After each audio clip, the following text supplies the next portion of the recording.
Muy buenos días, David, ¿cómo estás? ¿Qué tal, Alberto? Buenos días, encantado. Igualmente. Muchísimas gracias, como siempre, por tu disponibilidad siempre con nosotros y por hacernos un hueco en tu apretada agenda. Es un placer, como sabes.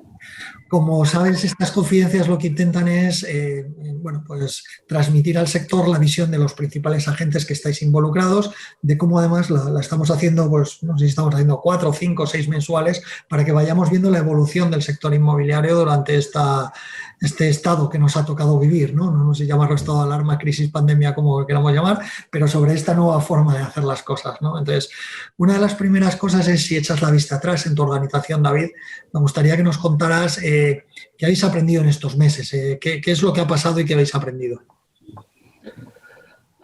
Bueno, a ver, yo creo que en estos meses como sociedad, no ya como nuestra compañía, sino yo creo que como sociedad, pues nos hemos dado cuenta de lo vulnerables que somos, ¿no? Ante amenazas que uno no puede planificar y de lo difícil e impredecible que puede llegar a ser el futuro, ¿no? Yo estoy convencido que en el 99,99% de los casos nadie se imaginaba que esto podía ocurrir, ¿no? 15 Por días tanto, pensábamos todos al principio. Bueno, esto en 15 días ha pasado. Joder. yo creo que debemos de ser conscientes que vamos a vivir en un entorno muy volátil, muy incierto, ¿no? Y tenemos que acostumbrarnos. Eh, Esto, en nuestro caso, nos ha ayudado pues a fortalecer nuestros procesos y a poner a prueba, en definitiva, la organización con un resultado, la verdad es que fantástico. Eh, Dentro de la vista al futuro, que me imagino todos tendréis, ¿cómo esperas que sean los próximos meses? Pues mira, yo creo que la pandemia lo que ha sido es un acelerador de tendencias. Y ha provocado una clara segmentación del mercado de la promoción residencial.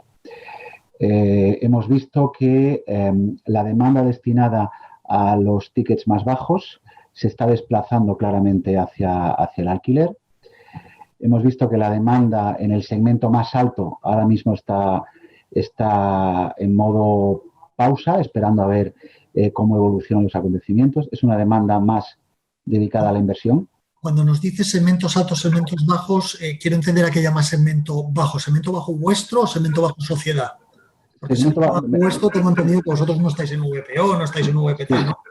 No, en este caso me refería a una segmentación por precio, donde los tickets más bajos, viviendas por debajo de los 200.000 euros, pues estamos viendo que ese mercado de forma significativa se está desplazando hacia el alquiler, dejando de comprar e ir más hacia el alquiler.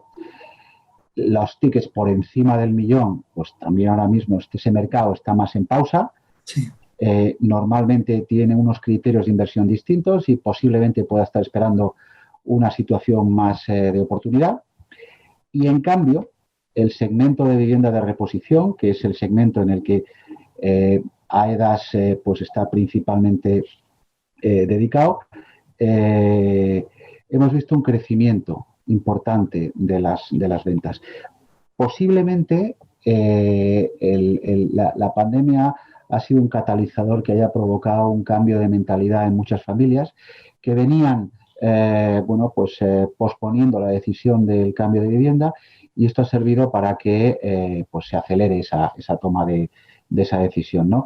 Y que mucha gente cambie su vivienda por otra ubicada en otros emplazamientos posiblemente más periféricos, dotada de terrazas, dotada de bajos con jardín o de más espacio donde puedan dedicar a trabajar, como estás haciendo tú ahora y como estamos haciendo muchos durante muchos días, ¿no? Tener un espacio cómodo de trabajo dentro de tu vivienda, ¿no? Entonces, creo que la pandemia lo que ha provocado es esa aceleración de esa segmentación y el crecimiento de esa demanda de vivienda de reposición. Y eso, David, ha hecho que cambiéis en algo vuestra estrategia. Has comentado varias cosas. Has comentado periferia. Eso ha hecho que abandonéis proyectos o que retraséis proyectos que teníais en centros urbanos y prioricéis otros. Has comentado también temas de volumetrías, terrazas, etcétera. Eso ha hecho que algún proyecto que no tuviera terrazas le hayáis diseñado ya con terrazas. Y luego has comentado también traslado de determinado sector al mundo del alquiler. ¿También habéis cambiado en algo vuestra estrategia? Bueno, yo creo que aquí el desplazamiento de cierta demanda hacia el alquiler lo que nos ha supuesto es una oportunidad nueva de negocio, como es la venta institucional, lo que ahora se conoce como el build to rent. Es decir, lo que estamos haciendo algunas promotoras es destinar algunas de las promociones hacia este tipo de producto. Evidentemente el diseño es distinto y el comprador, lógicamente, también. Y bueno, pues nos está ofreciendo una oportunidad de explotar esta nueva línea de negocio. Respecto del resto, viene a ser más o menos business as usual, ¿no? A negocio parecido al que veníamos haciendo. Es verdad que en aquellos sitios donde por las ordenanzas edificatorias de las parcelas podíamos hacer más terraza, pues lo estamos haciendo. Pero era ya algo que formaba parte del ADN de la organización. De antes de... Sí, es verdad también que estamos viendo más demanda en zonas periféricas y eso está haciendo pues que vayamos girando un poco los criterios de inversión en suelos nuevos intentando buscar ese tipo de proyectos, pero sin dejar de hacer vivienda en el centro de las ciudades o en los barrios de expansión. Yo creo que la principal novedad está en el surgimiento de este negocio, que es la venta institucional de bloques de viviendas para fondos que lo destinan o para operadores que lo destinan al alquiler, ¿no? Porque en este caso la estrategia de AEDAS no es patrimonialista, sino sigue siendo promotora. Yo vendo el completo y que se tiene otro y se lo quede otro. Sí, nosotros somos un promotor desde el primer día que constituimos esta compañía. Tenemos en nuestra ADN esa visión de promotor. Para nosotros el objetivo es rotar los activos de forma más rápida posible y ir poco a poco mejorando nuestra eficiencia. Nuestros accionistas están en la compañía porque esperan una rentabilidad de promotor y un riesgo de promotor y una estructura de capital y deuda propia de promotor, ¿no? En ese sentido, seguimos y seguiremos dedicándonos a fabricar vivienda cada vez de forma más eficiente y seguimos además incrementando nuestros lanzamientos durante estos años hasta alcanzar una velocidad aproximada de en torno de las 3 unidades al año. Entendido. Has hablado de ritmo de ventas en ese nicho de mercado de lo que podríamos llamar tradicional, ni el top ni el por debajo de los 200.000 euros, y has hablado de incremento de ventas importante. ¿Nos puedes contar un poco cómo habéis pasado este proceso? Muchas de las promotoras nos contaron el típico de marzo a mayo aquello se paró, en julio fueron récord históricos de ventas. Parece que además, por lo que hemos hablado con muchos de tus compañeros a la hora de escriturar, porque se han escrito viviendas durante este proceso, parece que no ha habido grandes bajas, es decir, que salvo cosas anecdóticas la gente ha acabado escriturando y sin embargo sí que hay algunos y ahí hay un poquito más de disparidad de criterios que en cuanto a lo que es nuevo, es decir, reservas nuevas realizadas a partir de septiembre, parece ser que quizás sí esté bajando. En vuestro caso, AEDAS, ¿cómo estáis viviendo este proceso? Pues efectivamente nosotros en abril y mayo vimos una caída radical. El confinamiento duro que sufrimos provocó, yo creo que un shock en la sociedad y eso hizo que la gente, lógicamente nuestros potenciales clientes, paralizasen cualquier decisión relacionada con una inversión en la vivienda. En cambio, en el mes de junio vimos un crecimiento muy importante. En julio también, todavía junio y julio por debajo de los objetivos que teníamos marcados para un año lógicamente sin pandemia, pero fue muy significativo. Pensamos en aquel momento que podía ser un efecto de desagüe de demanda embalsada durante los meses anteriores, pero no fue así, sino que en el mes de agosto seguimos incrementando ventas, superando los objetivos que teníamos previstos para ese año en un 40%. Para nosotros este agosto ha sido récord en la historia de la compañía en ventas. En septiembre superamos el mes de agosto y en el mes de octubre sí que esperamos que no sea superior al mes de septiembre, pero que esté muy cerca. Es verdad que todos estos medidas tomadas por parte de las administraciones públicas, a veces un poco confusas, un poco contradictorias, hacen que pues determinados clientes decidan, bueno, pues esperar, tomar un poquito de aire, esperar un poco a ver qué ocurre, a ver si se normaliza el tema. Pero aún así va a ser un mes bueno. Yo creo que esto ha cambiado la forma de pensar de mucha gente.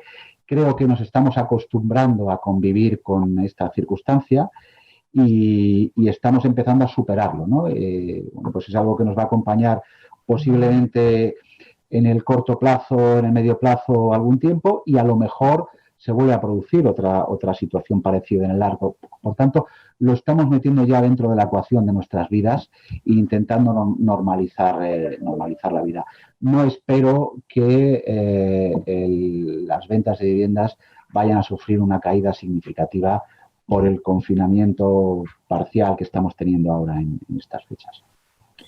¿Y a qué achacas este comportamiento? ¿A ese introducir en la ecuación de nuestras vidas la pandemia como algo, no iba a decir natural, quizás no nada natural, pero como algo obligado y a sufrir, ¿no?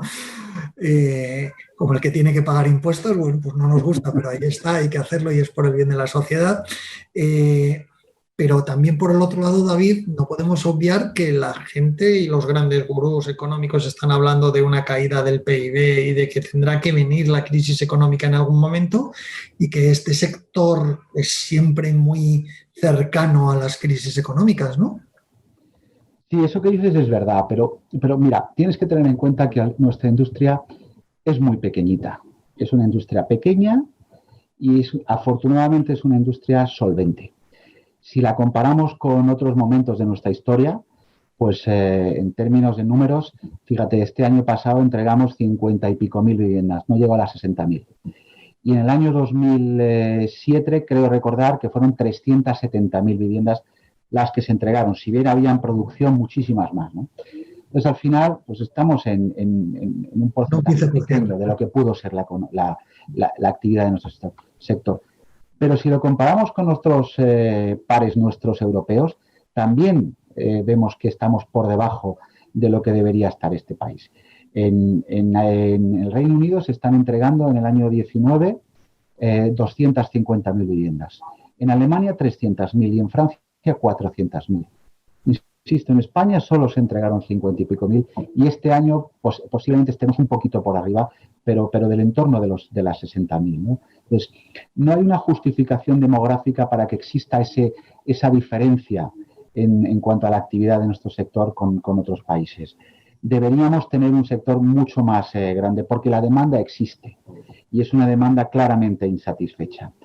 Pero bueno, tenemos el sector que tenemos, acumulamos un retraso en la recuperación económica que ha impedido que las generaciones jóvenes se sumen al mercado de la propiedad y tengan dificultades de acceder a la vivienda y por tanto pues todavía no estamos en los volúmenes en los que deberíamos estar conforme a la demografía y a la demanda del país, ¿no? En definitiva, tenemos un sector pequeño, tenemos un sector sano, tenemos un sector donde la banca está siendo tremendamente disciplinada a la hora de conceder préstamos, a la hora de no tomar demasiado riesgo. Las propias empresas que formamos parte de este nuevo sector, pues tenemos unos niveles de endeudamiento muy razonables. Por tanto, pues sí, como tú dices, nos vamos a ver afectados. Pero en un mercado de 50.000 viviendas sobre una población de casi 50 millones, bueno, pues probablemente el impacto sea menor. Te voy a poner un ejemplo. Mira, en cualquier momento de la crisis de este país se han vendido Mercedes y BMW. Siempre va a haber gente que pueda comprar un Mercedes o un BMW. Salvando las distancias, evidentemente, siempre va a haber gente que pueda comprar vivienda o que necesite comprar vivienda y tenga la capacidad de hacerlo en un mercado tan pequeño como el que actualmente tenemos, ¿no? Por tanto, yo creo que por delante todavía tenemos años buenos y que vendrán años mejores. Bien, frente a ese escenario, David, ¿crees que hay algún reto que el sector en general y AEDAS en particular deba afrontar para esa posición reforzada del residencial? Pues sí, mira, yo creo que uno de los mayores retos que tiene el sector es ser capaz de proporcionar vivienda a la gente joven. Si no, no seremos capaces de crecer, pero más importante, no seremos capaces de dar respuesta a una necesidad de la sociedad. Y podremos generar no solo una generación frustrada, sino un problema de descapitalización del talento en el país. Hoy en día no hay barreras para desplazarse a la Unión Europea y la gente joven está tremendamente bien formada como para poder salir incluso de la Unión Europea a otros países a buscarse un desarrollo profesional si no somos capaces de dárselo.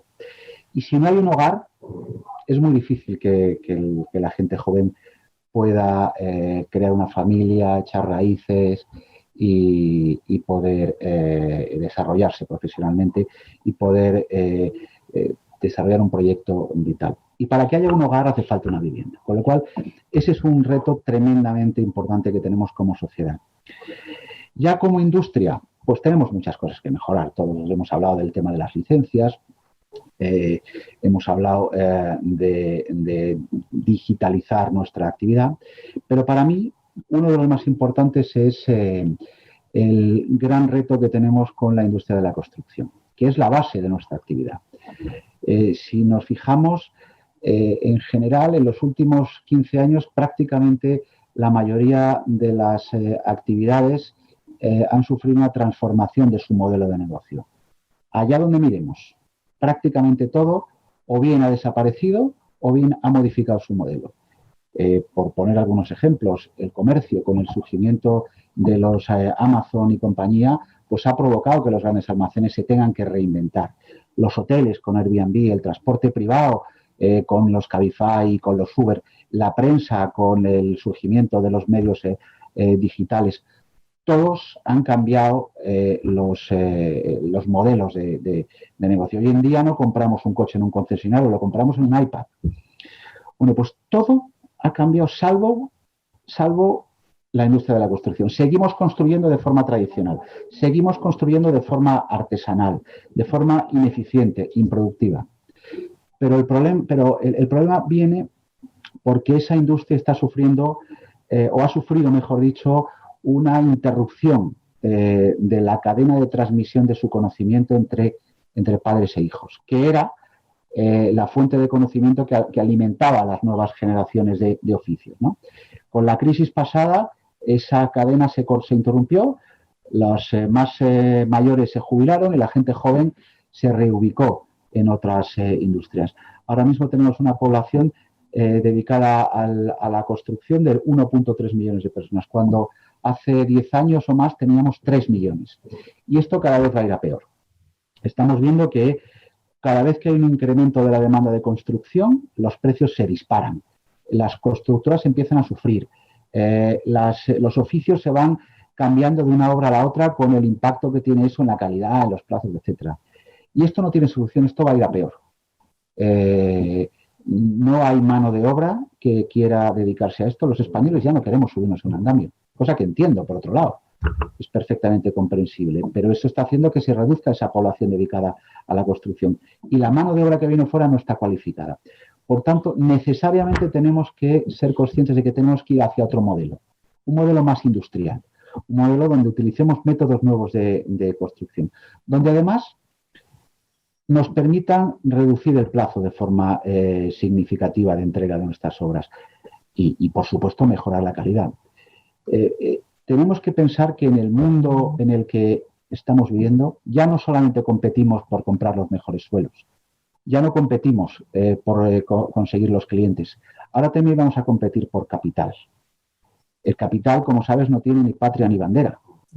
El capital irá allá donde el binomio rentabilidad-riesgo le sea más conveniente. Y en una industria donde tardamos de media entre 33 a 36 meses de cubrir todo el ciclo industrial, pues los retornos sobre ese equity, sobre ese capital, pues no son o pueden llegar a no ser aquellos que nos permitan atraer y retener al capital. Hoy en día no hay dinero, no hay capital en España para fondear una industria de la promoción residencial como había en la década de los 2000. Hoy en día necesitamos del capital extranjero para que venga a seguir alimentando esa maquinaria, ¿no? Y para eso le tenemos que dar un retorno parecido al que están obteniendo en otros sitios, porque si no se irán. Si no, los inversores que están en este país buscarán otros sitios donde tengan una rentabilidad y un riesgo menor. Reino Unido, en Estados Unidos, en Suecia, los países escandinavos, donde el plazo de ejecución de esas viviendas, ese ciclo industrial, es menor y donde además no tienen los riesgos regulatorios que podemos tener aquí, ¿no? En definitiva, para mí, esa transformación de la industria de la construcción es vital para el sector, al menos para que el sector sea sostenible en el medio y largo plazo. Gran reto. Ya sabes que hablo mucho de esto y siempre digo que gracias a EDAS hay un antes y un después. Antes habla de la industrialización como algo posible. Cuando empezasteis, y yo creo que tú fuiste el máximo defensor dentro de la organización y el máximo apostador, ¿no? Ya ahora no es discutible, ¿no? Muchas veces cuando doy una clase y me dicen, no, es que la industrialización, digo, mira, no, ir a ver una obra de EDAS, luego volvéis y discutimos si se puede mejorar, reducir, no sé qué, pero ya no discutamos si industrialización sí o no, porque gracias a EDAS ya esa discusión se acabó. Ahora discutamos cómo y cuándo, ¿no? Bueno, te agradezco el gesto, pero aquí lo que hay que dar las gracias es a ese conjunto de industriales que están apostando por fabricar nuevos materiales, nuevos procedimientos, nuevos métodos de construir, que son ellos los que están tomando el riesgo empresarial, ¿no? Entonces, eso es fundamental y son ellos los que tienen el mérito. Nosotros lo único que hacemos es intentar identificarlos e involucrarlos dentro de nuestros proyectos, ¿no? Y cada vez estamos encontrando además mucho más interés. Ya tenemos fachadas industrializadas que nos permiten reducir entre mes y medio los plazos de construcción, baños industrializados con numerosos fabricantes que están haciendo unos baños con unas calidades extraordinarias y un precio súper competitivo que también nos permite reducir plazos, tabiques interiores prefabricados, construcción modular, como sabéis, tanto en hormigón como en acero, soluciones mixtas. En definitiva, yo no sé por dónde o cómo será el estándar del futuro. Probablemente sea una mezcla un poco de todo, pero lo que sí que tengo claro es que ese albañil que tenemos todos en la cabeza poniendo ladrillos, eso es como el lince ibérico, es un espécimen en extinción y que dentro de unos años... Como el sereno, ¿no? Que desapareció de nuestras vidas el sereno y tampoco nos pasó nada, ¿no? Se sustituyeron por los porteros automáticos en las cerraduras electrónicas. Bueno, en el sector lo vivimos ya cuando surgió el pladur. Los que somos más viejos nos acordamos de aquella época que todos tocábamos, le golpeábamos los tabiques y nos cuestionábamos, oye, esto tiene sentido, esto lo puedo tirar. No se va a vender nunca. O sea, yo recuerdo revoluciones del departamento comercial contra el departamento de obra. Esto no se puede vender. ¿Cómo le voy a decir a un cliente que va a tener una pared de papel? Estábamos educados, tú y yo que ya peinamos canas, estábamos educados en el cuento de los tres cerditos, como recordarás, y teníamos en el mindset esa imagen de que todo aquello que no sea de piedra, viene el lobo y lo tirará. Bueno, pues eso cambió, afortunadamente, ¿no? Cambió totalmente. Yo como anécdota te puedo decir que yo fui uno de los absolutamente detractores del pladur en su momento en la promotora, pero poco tiempo después yo me cambié de casa y la rehice absolutamente entera y la hice con pladur. O sea que es cierto que hay determinadas estancias que las hice con un doble pladur, con láminas de impacto y un montón de cosas internas, pero pladur al fin y al cabo, ¿no? Por la comodidad, la sencillez, la limpieza, todo. No sé. Así que efectivamente hay que acostumbrarse. David, muchísimas gracias por tu tiempo, muchísimas gracias por tu visión. Me quedo con un pequeño resumen, si pudiéramos hacerlo, bueno, pues nos paramos en el momento que había que pararse, luego parece que la actividad se ha retomado y que parece que este sector, y en el caso de AEDAS específicamente, es una compañía fuerte y sana, por lo cual es una compañía que va a seguir con unos ritmos óptimos independientemente de cómo podamos ver el sector, ¿no? Así es, nuestra apuesta es a medio largo. En nuestro plan de negocio estamos ya considerando un rebote en el año 22 y no hemos parado de lanzar proyectos. Pensamos que en el 22, una vez que hayamos superado este problema, encontraremos una demanda importante y queremos estar ahí para poder atenderla. Magnífico. Pues, así es. Infinitas gracias, como siempre, David, por estar ahí, por atenderme y por estar siempre dispuesto. Muchas gracias a ti, es un placer. Un fuerte abrazo. Un abrazo fuerte.